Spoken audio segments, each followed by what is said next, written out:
धर्मांतरण से जुड़े मामले में छांगुर उर्फ जलालुद्दीन को जेल भेज दिया गया है। साथ ही उसके सहयोगी नसरीन उर्फ नीतू को भी जेल भेजा गया है। आज छांगुर की कोर्ट में पेशी होनी थी, लेकिन वो हुई नहीं। एटीएस ने कोर्ट में बताया कि उन्हें अभी छांगुर की और रिमांड नहीं चाहिए, जिसके बाद दोनों को जेल भेज दिया गया। ये बड़ी जानकारी सामने आ रही है। तो ये बड़ी खबर आपको बता रहे हैं कि आज आपको बताएं, छांगुर और नसरीन को जेल में भेज दिया गया है। इसी के साथ साथ आज छांगुर की कोर्ट में नहीं हुई पेशी और इसी के साथ साथ एटीएस ने रिमांड और नहीं मांगी है। तो ये बड़ी जानकारी आपको दे रहे हैं। रोज नए खुलासे होते जा रहे हैं छांगुर केस में, और इन सब के बीच आपको ये भी बता दें कि जेल भेजने से पहले इनका मेडिकल कराया गया।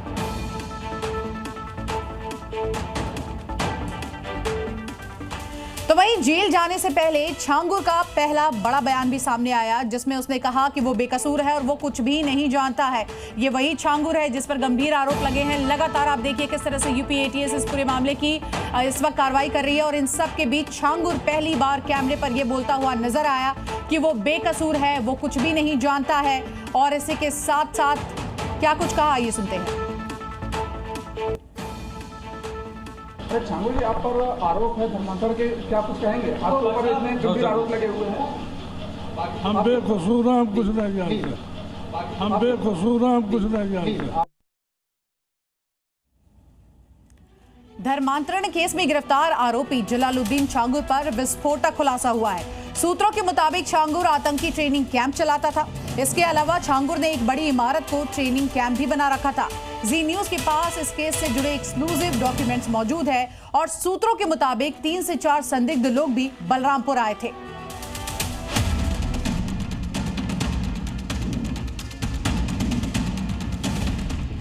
हम बेकसूर हैं, हम कुछ नहीं जानते। हम बेकसूर हैं, हम कुछ नहीं जानते। छांगुर उर्फ जलालुद्दीन का खेल सिर्फ धर्मांतरण तक सीमित नहीं था, बल्कि बलरामपुर में छांगुर एक और बहुत बड़ा खेल खेल रहा था। वो खेल था आतंक का।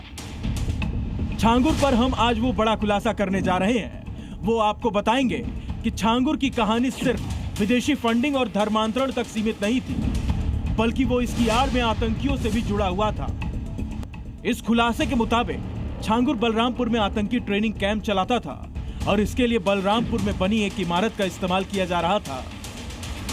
इसका खुलासा इस पूरे मामले में दर्ज यूपी एटीएस की एफआईआर में हुआ है, जो कि जी न्यूज के पास मौजूद है। और इसी एफआईआर में छांगुर के काले कारनामों का पूरा चिट्ठा मौजूद है। एफआईआर के मुताबिक छांगुर विदेशी फंडिंग की मदद से इतना पैसा कमाने लगा था, उसने एक ही साल में शोरूम, आलीशान बंगला और लग्जरी गाड़ियां तक खरीद ली थी। एटीएस के पास तमाम तरह की जानकारी मिली थी कि छांगुर आतंकी कैंप भी चलाता था। इसको लेकर एटीएस ने अपनी एफआईआर में भी इसका जिक्र किया है। यहां तक कि 1 साल के अंदर विदेशी फंडिंग से उसने महंगी महंगी गाड़ियां खरीदी। इसके साथ ही वो सालाना उर्स भी लगाता था।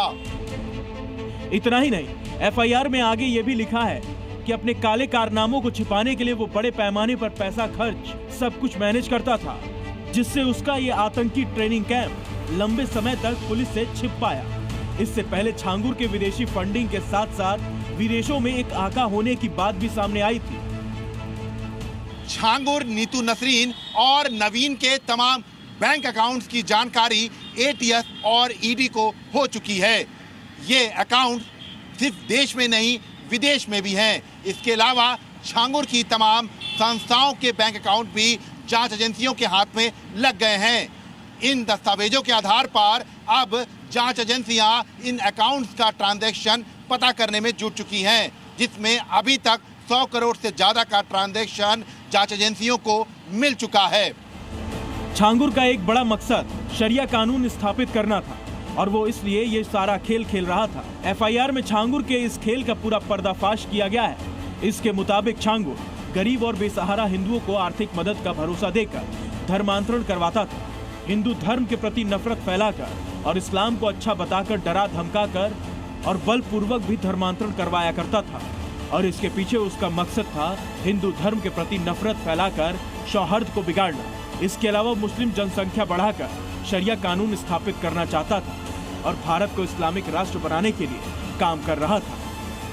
छांगुर के खिलाफ दर्ज हुई एटीएस की एफआईआर में साफ लिखा है कि प्रजातांत्रिक तरीके को हटाकर वो शरिया कानून को लाना चाह रहा था। इसके लिए वो अपनी मुहिम पर लगा हुआ था, लगातार हिंदू धर्म के खिलाफ घृणा फैला रहा था और लोगों को शरिया कानून की उपलब्धियां बता रहा था।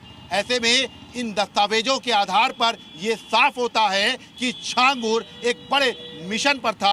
छांगुर की धर्मांतरण गैंग का टारगेट गरीब और जरूरतमंद लोग होते थे। पैसे की लालच देकर उन्हें धर्म परिवर्तन के लिए उकसाया जाता था। इस मुहिम को और असरदार बनाने के लिए छांगुर ने शिज्जरे तैयबा नामक किताब तैयार की थी, जिसका मकसद इस्लाम को आसान भाषा में समझाकर लोगों को आकर्षित करना था। ब्यूरो रिपोर्ट, जी मीडिया।